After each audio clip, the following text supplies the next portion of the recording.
Hey everybody, this is Herschel Froome from High School Top 200, and this next preseason ranking is St. Pat's Town. Now, St. Pat's Town has had somewhat of a big exodus of players. Obviously, with Sefo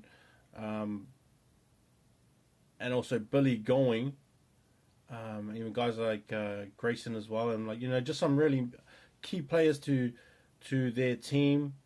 I mean, Kevin was another one as well. And I think that they need to maybe have a year where they can start building some players. I mean, Keelan is probably one of the first ones that I'd look to. Sitfan probably another one.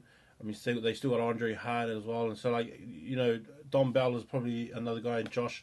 So these guys, I think they need some, maybe a year 12, year 11 kind of rebuilding thing. But they do still have some players. Out of the top five in Wellington, they will probably be the fifth team. That's not to say that they're not good enough to beat the other teams, but in terms of just the preseason ranking of it all, I would put them probably fifth in the Wellington comp. They still have Jasper Stone, who'll probably be a main player for them, a key player for them in the front row, along with Josh. And I think that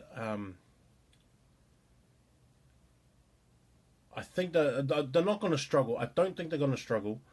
I just think that they're going to lack a lot of experience, and Jasper has to be the one that sort of makes up for that. Like I said, Don Bell and Josh Mellon are going to be in the locking position, and they're all going to be really young. They're not going to be too experienced, but they're gonna have a lot of skill and talent on their side.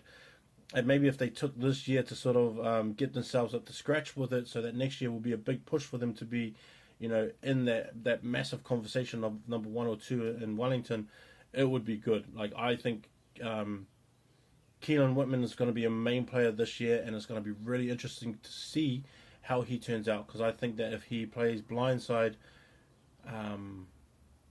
I personally see him as a really good blindside, and blindside being his position. And if you had Keelan, Xavier English at open side, and Andre Hart at number 8, and even if you swapped around Andre and Keelan, I think that it would still work out sort of the same way.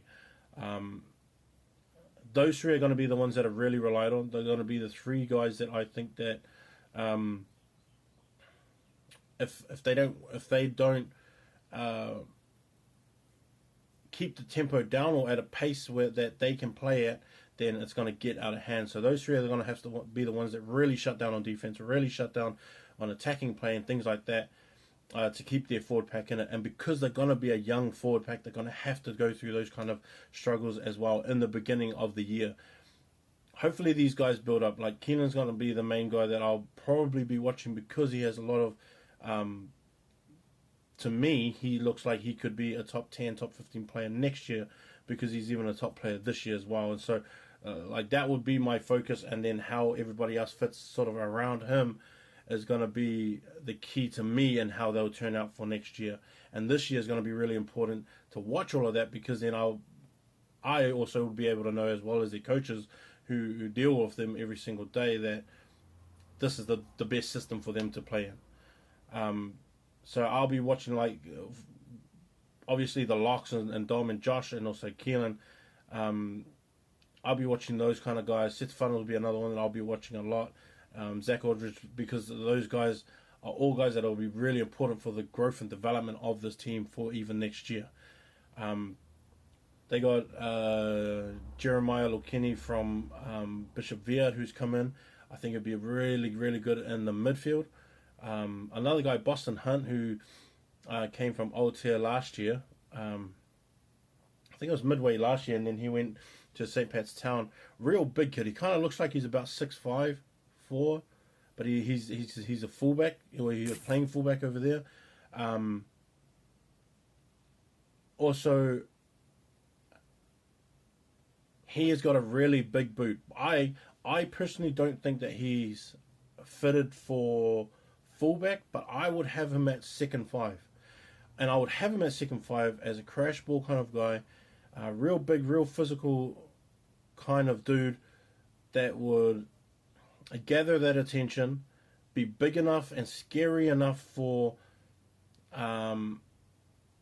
the open sides and the loosies to really concentrate and really make him a priority tackle, meaning that he's going to be the pivot guy on that back line to get the ball out to everybody else kind of thing and make sure that it runs through him. Also, he would be a second option and a really good second option behind Zach to get the ball out of their 22 because he's got a massive boot on him as well. I would think I would work something out where the different kind of kicks for different kind of situations, Zach and Boston will switch up and change, and depending on what the situation is, because Boston's kick downfield is going to be massive. And anything that has to get them out of trouble where they just have to get their ball out of there, I would go to Boston. Anything that's strategic kind of kicking, maybe plugging for corners, things like that, or kicking for gaps, or any kind of that kind of stuff, I would leave to Zach. And so it would be like those kind of situations is the way that I would play it if I had a roster like this.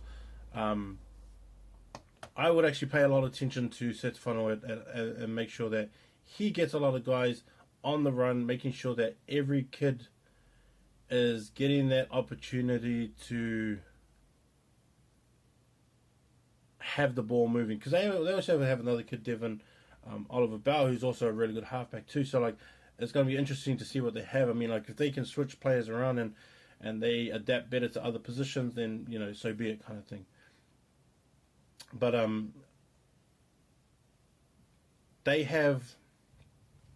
think they have the chance, because with all the year 12s that they have and the year 12s that they have are really, really talented kids, they have a chance to really build on this year for next year.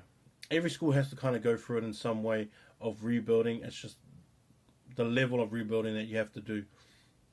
I don't think Town are in a really bad position right now because they have some really key guys in their team and really guys that would be able to lead from the front. They've already had a couple of years experience as well of first sitting rugby, so they know how it's supposed to be, and they know the pressure of it and all that kind of stuff as well. So I think Town will be one of those guys that maybe, even if I rank them the fifth, I still think that they have those chances to beat the other teams as well.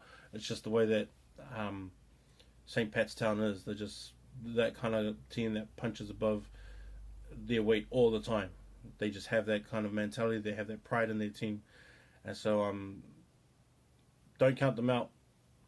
Don't be so sure that they're not that good this year because they've got two New Zealand secondary school guys who have just left, because they'll still beat you on the day if you let them do it. That's my review for St. Pat's Town. Peace.